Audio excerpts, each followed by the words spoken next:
여러분 모두에게 우리 하나님의 은혜가 차고 넘치기를 예수님 이름으로 간절히 축원합니다. 6월 나라와 민족을 위해 기도하는 애국의 달이 시작되었습니다. 우리 교회의 기도 제목, 제일 큰 기도 제목은 예수님 오시는 날까지 우리 민족이 제사장 나라로 쓰임받는 것입니다. 여러분 늘 잊어버리지 말고 하나님 앞에 함께 기도하기를 원합니다.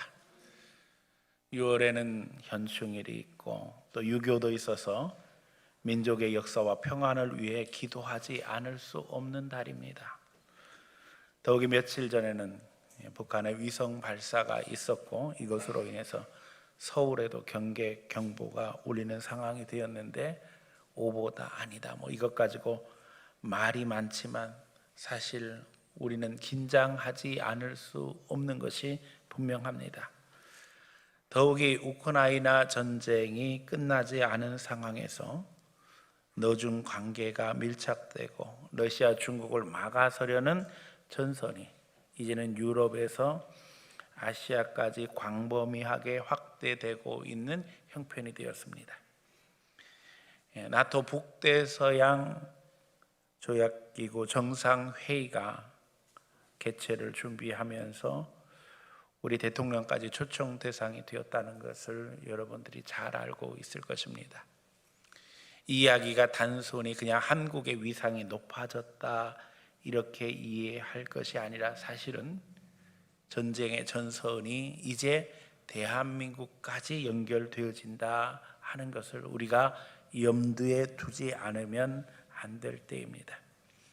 지금 우리 대한민국은 지정학적인 위치 때문에 주목을 받을 수뿐이 없는 상황 속에 있고 더욱이 그러기에 북한과 중국의 압박과 도발은 계속되고 있는 상황입니다. 이런 가운데 중요한 것은 하나님의 약속, 성경 말씀입니다. 오늘 본문이 우리에게 증거하지요. 12절, 우리가 너무나도 사랑하는 말씀입니다. 여호와를 자기 하나님으로 삼은 나라 곧 하나님의 기업으로 선택된 백성은 복이 있도다.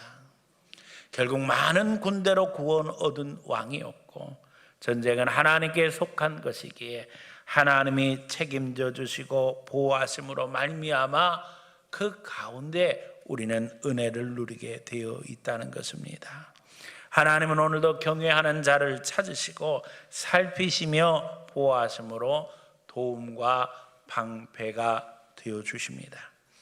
우리는 믿는 자로서 나라 민족을 위해 기도하는 것이 너무나도 당연합니다.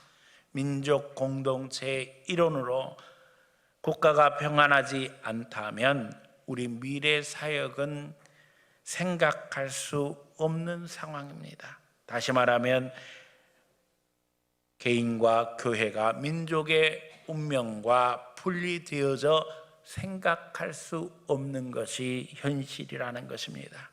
그러기에 우리 민족이 잘 되어야 합니다. 우리 대한민국이 잘 되어야만 합니다.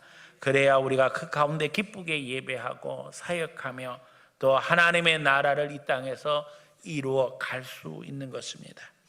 우리 대한민국이 하나님의 보호하신 가운데 있음을 고백하며 하나님의 영광이 드러나기를 소원하며 하나님을 섬기는 나라로 굳건히 서기를 소원하는 간절한 마음 가운데 오늘 말씀 증거하기를 소원합니다. 이 말씀 증거할 때 우리 심령 마음 중심에 민족이 있기를 원하고 그 가운데 하나님 앞에 나라 민족을 위해 기도하는 귀한 성도들 되어지기를 소원하며 말씀 증거합니다. 이 시간 말씀 증거할 때 성령께서 우리 가운데 은혜 베푸시기를 예수님 이름으로 간절히 축원합니다. 첫 번째, 이스라엘을 택하신 하나님의 뜻을 알자는 겁니다. 우리가 성경을 통해 이스라엘 역사를 공부하게 되어집니다. 때때로 그런 생각을 합니다. 우리 역사도 잘 모르는데 이스라엘 역사까지 공부해야 되나? 그런데 거기에는 중요한 이유가 있습니다. 하나님께서 한 민족을 택하셔서 그들을 어떻게 인도하시며 어떻게 하나님의 뜻을 드러내시는가를 이스라엘 역사를 통해서 우리에게 보여주시기 때문입니다.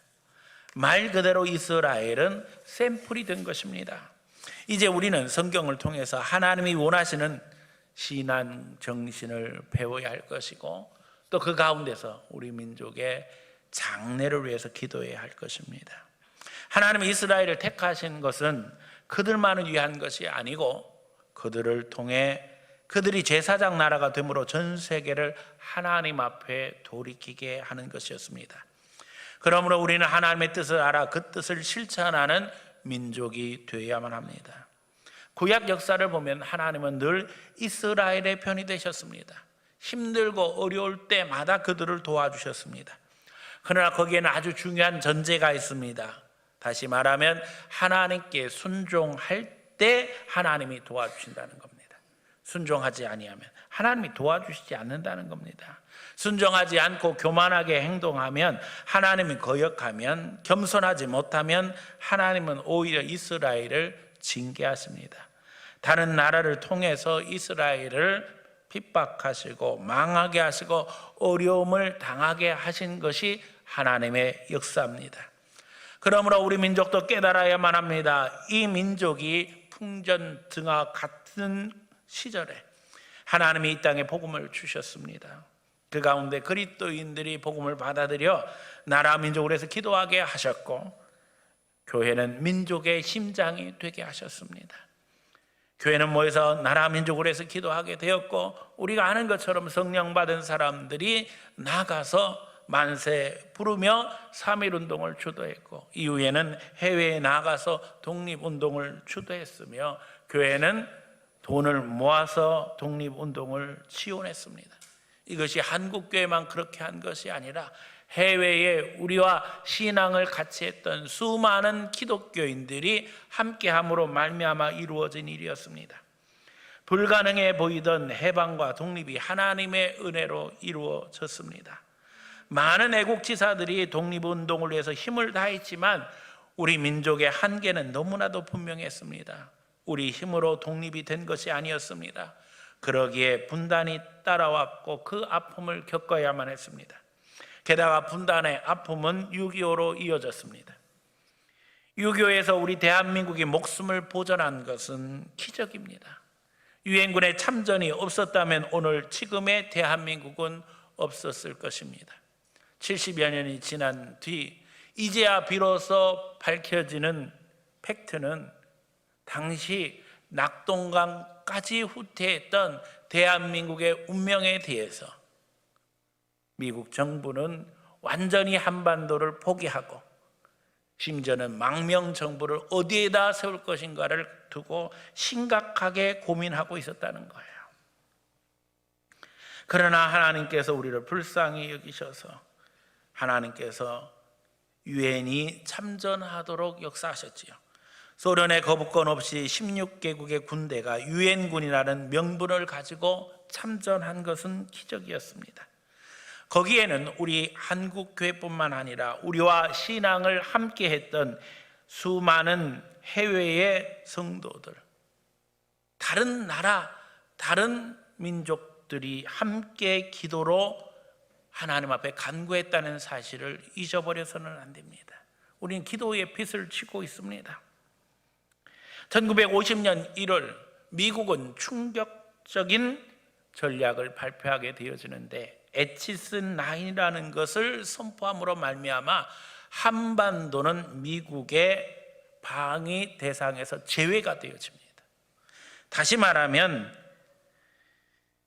미국 정부의 판단은 한반도를 전략적 가치가 없는 것으로 판단함으로써 에치스9을 그어서 일본과 대만을 연결하게 되어지죠.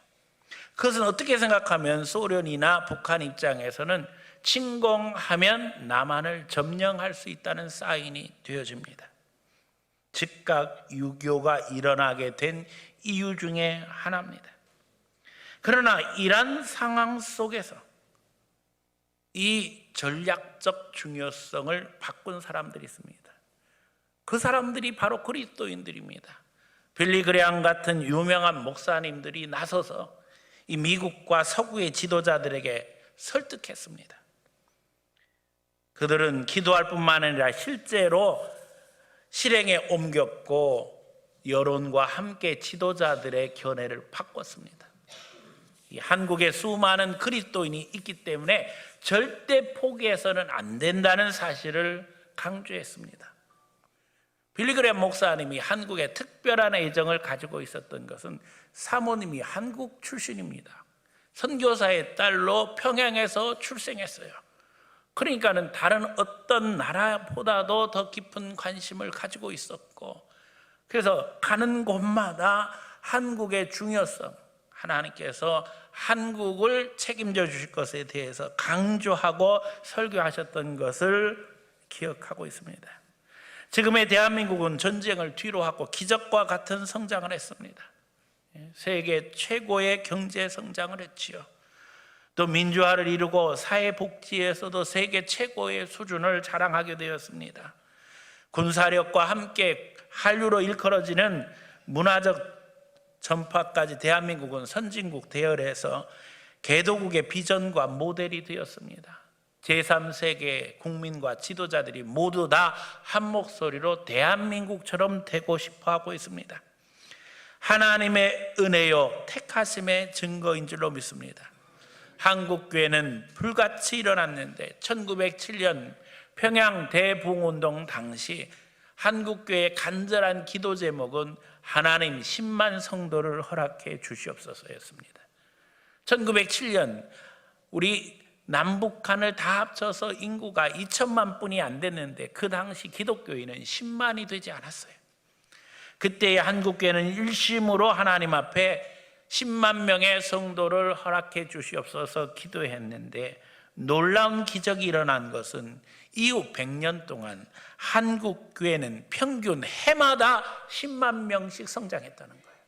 놀라운 일이죠. 그래서 선교 100년을 맞이하면서 1000만 명의 기독교인이 이 땅에 생기게 되었고, 더 나아가서 선교 강국이 되었습니다.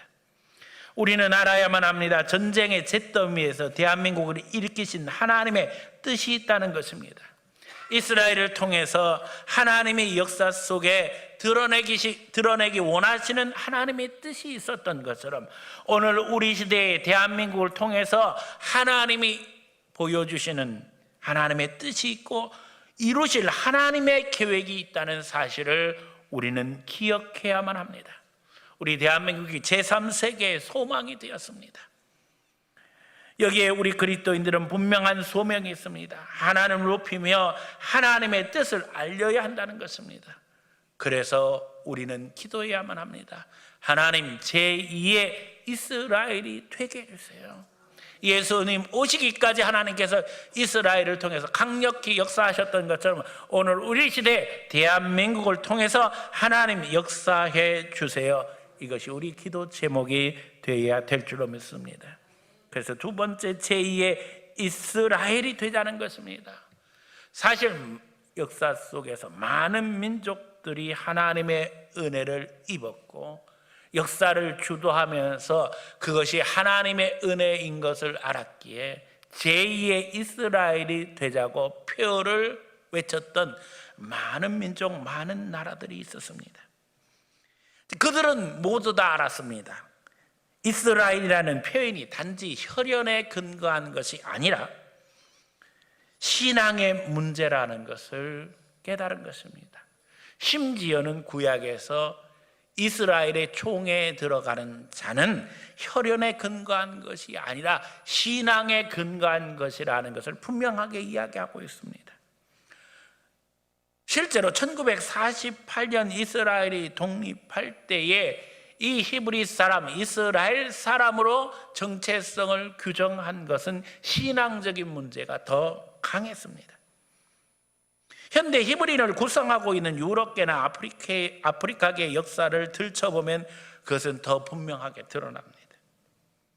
1948년 독립의 깃발을 들고 이스라엘이라는 나라가 새롭게 신생국가로 출발하게 되어질 때에 충격적인 것은 전 세계에서 스스로 이스라엘 사람, 히브리라는 사람이 몰려왔는데 우리들이 생각하기에 이스라엘 사람이 단일 민족인 줄 알았죠. 근데 와보니까 흑인도 오고 백인도 오고 전 세계 모든 사람들이 몰려와서 인종 정시장을 방불케 했다는 거예요. 도대체 어떻게 이 나라의 정체성을 구할 수 있겠는가? 그것은 신앙의 문제였습니다. 그래서 어머니가 히브리인 사람을 히브리인으로 인정한다 이렇게 규정했어요. 왜냐하면 신앙 교육을 어머니가 주도하기 때문입니다. 결국 중요한 것은 정신입니다. 성경에는 유대인이 참 감람나무요 우리는 접붙여진 돌감람나무인 것을 이야기합니다.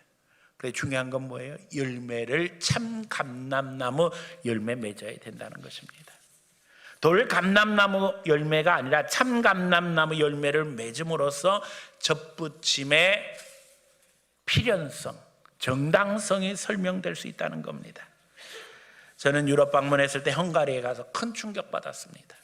중앙광장에 큰 기마상이 있는데 그 가이드가 설명하기를 이게 이 헝가리의 시조들을 기억하는 동상이라는 거예요.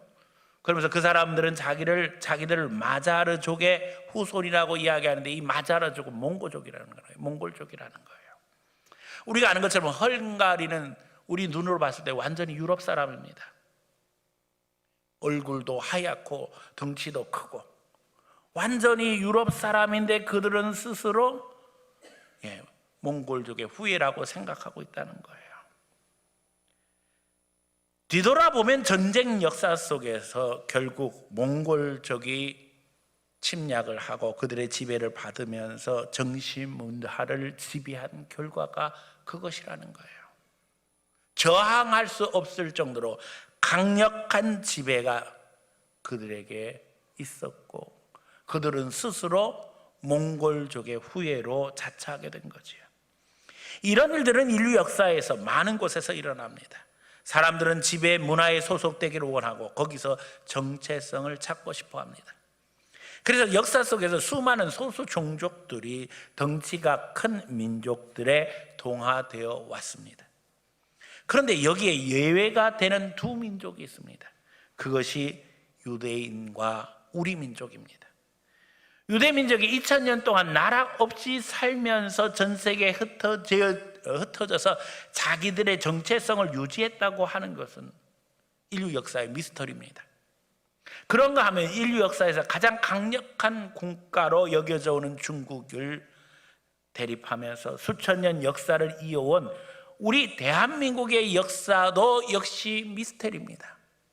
지금 이제 중국이 부상하면서 전 세계의 많은 나라들이 중국과 대립하고 있습니다.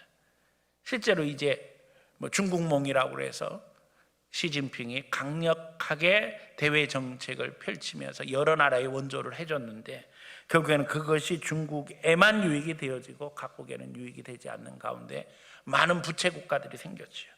그러면서 중국과 갈등하고 있습니다. 그러면서 많은 나라들이 주목합니다. 어떻게 한국은 중국과 수천 년 동안 국경을 맞대고 살면서 역사를 유지할 수 있었을까? 그래서 다시 한번 대한민국의 저력에 대해 감탄하고 있죠. 그런데 여기에는 비밀이 있어요.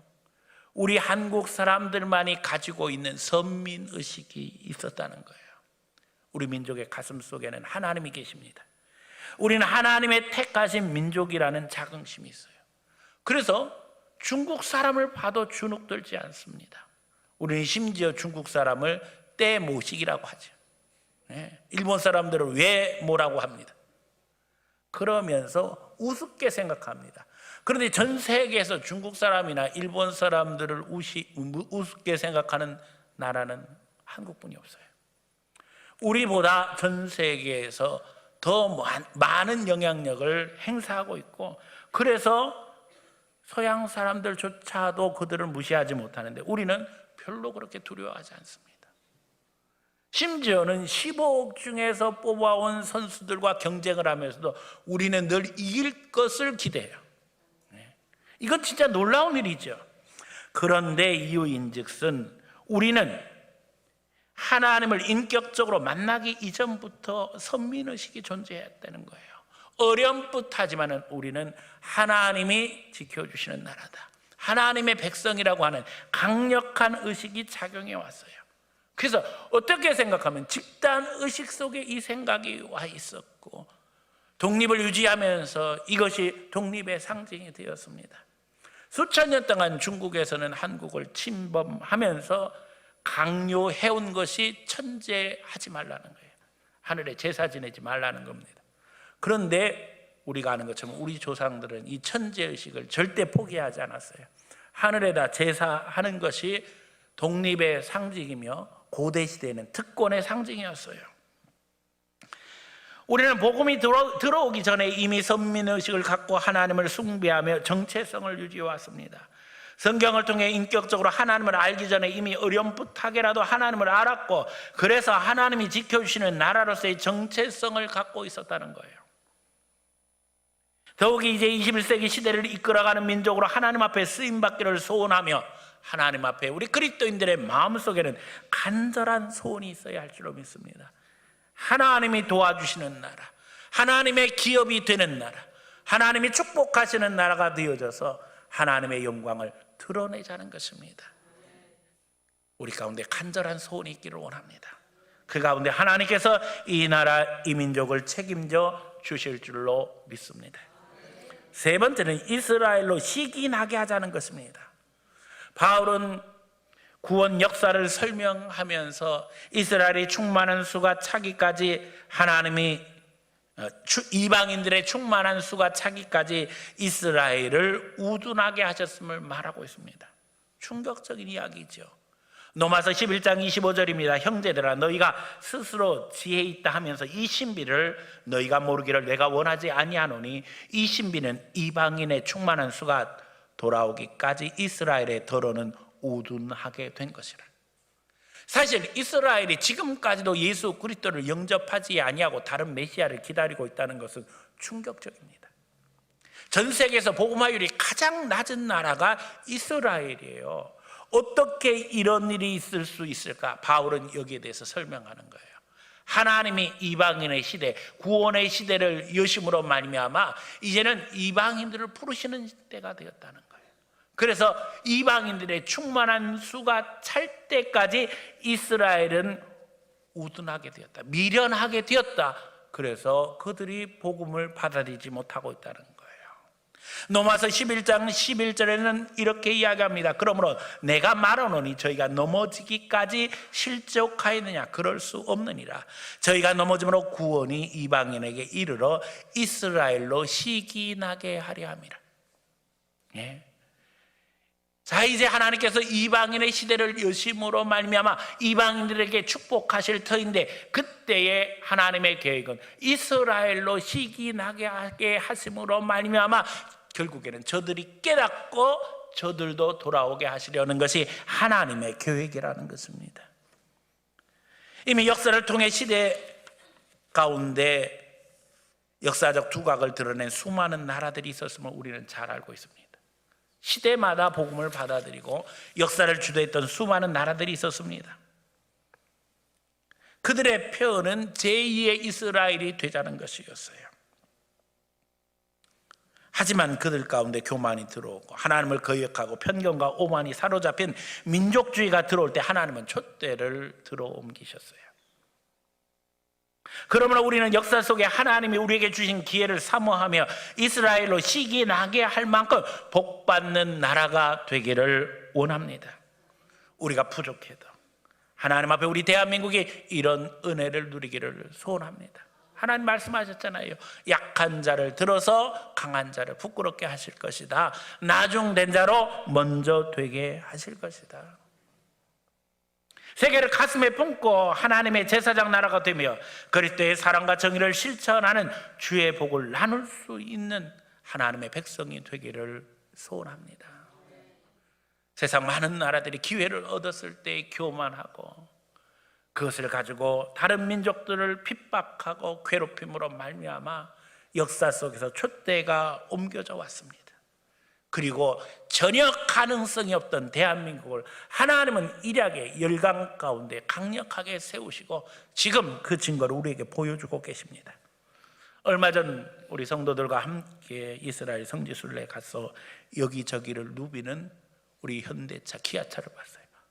이스라엘 얼마나 한국차가 많은지 몰라요. 또 여기저기에 세워져 있는 삼성, LG의 광고판을 보았습니다. 그런데 이것이 사실은 이스라엘에서 뿐만 아니라 한국 브랜드가 지금 전 세계를 휩쓸고 있습니다. 하나님이 우리 민족에게 기회를 주신 증거인 줄로 믿습니다. 놓치지 말아야 합니다. 다음 세대들에게 복음이 바로 심겨지고 그들 가운데 소망이 살아나 하나님이 원하시는 거룩한 나라를 이루어야 될 줄로 믿습니다. 바른 신앙 속에 우리 대한민국이 바로 선다면 하나님은 우리를 통해서 하나님의 살아계심을 드러내실 것입니다. 우리 교단 선교부는 전 세계 선교단체 중에 파송 숫자 2위를 기록하면서 한국교회의 위상을 높이고 있습니다.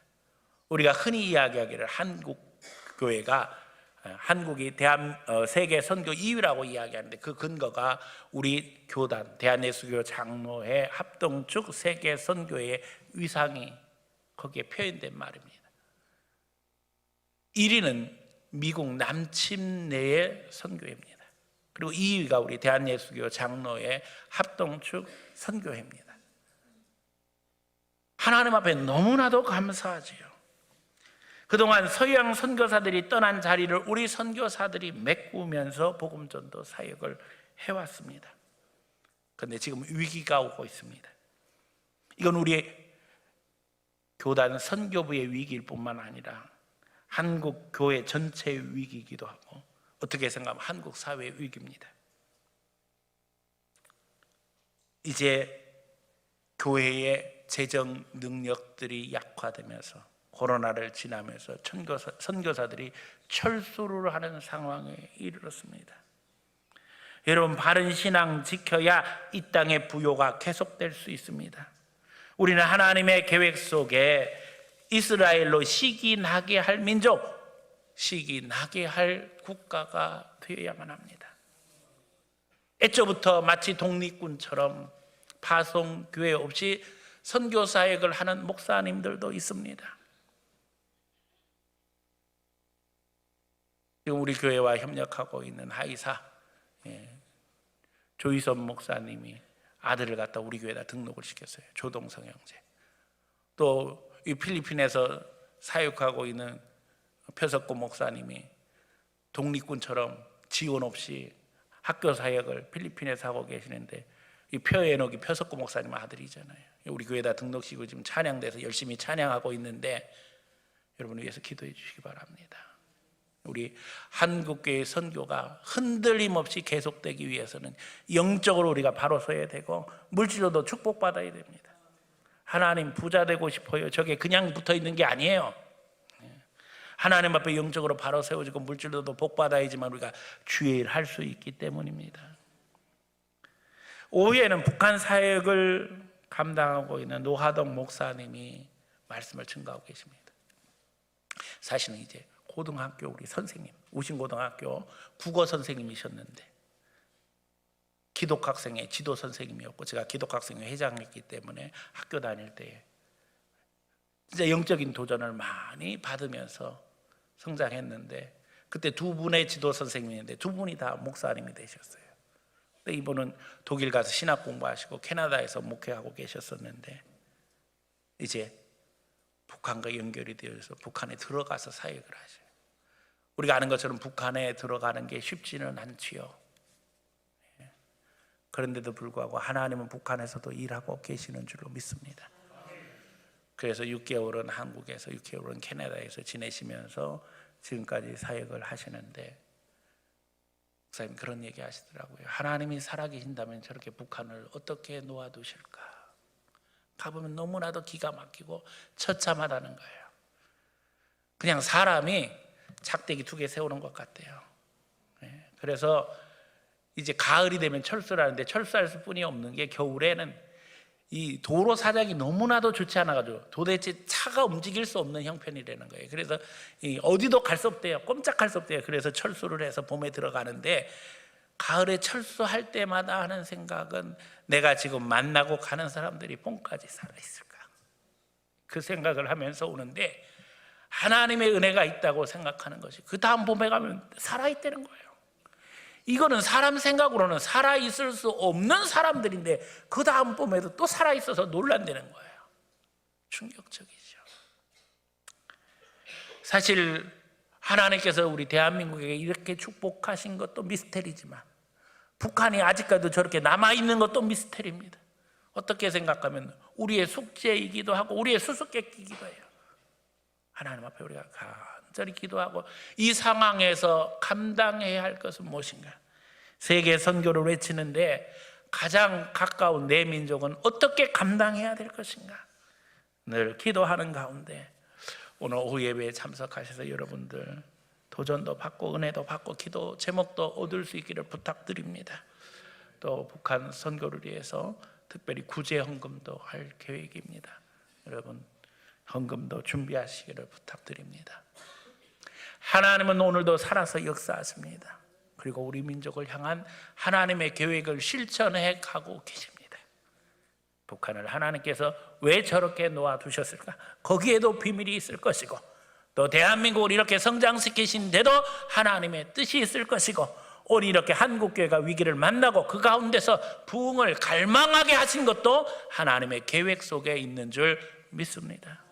하나님을 바라보며 주여 하나님을 섬기는 이스라엘 같은 나라, 이스라엘로 시기할 만큼 복받아 예수님을 자랑할 수 있는 나라가 되게 해주세요. 기도하는 가운데 그 축복의 대열에 여러분들이 중심이 되어지고 여러분 마음 심령에 하나님의 은혜가 있어서 민족이 있어서 그리고 우리 민족을 통한 전 세계 복음화의 소원이 있어서 이제는 거룩한 축복 통로 속에 하나님과 함께하는 귀한 성도들 다 되어지기를 예수님 이름으로 간절히 축원합니다.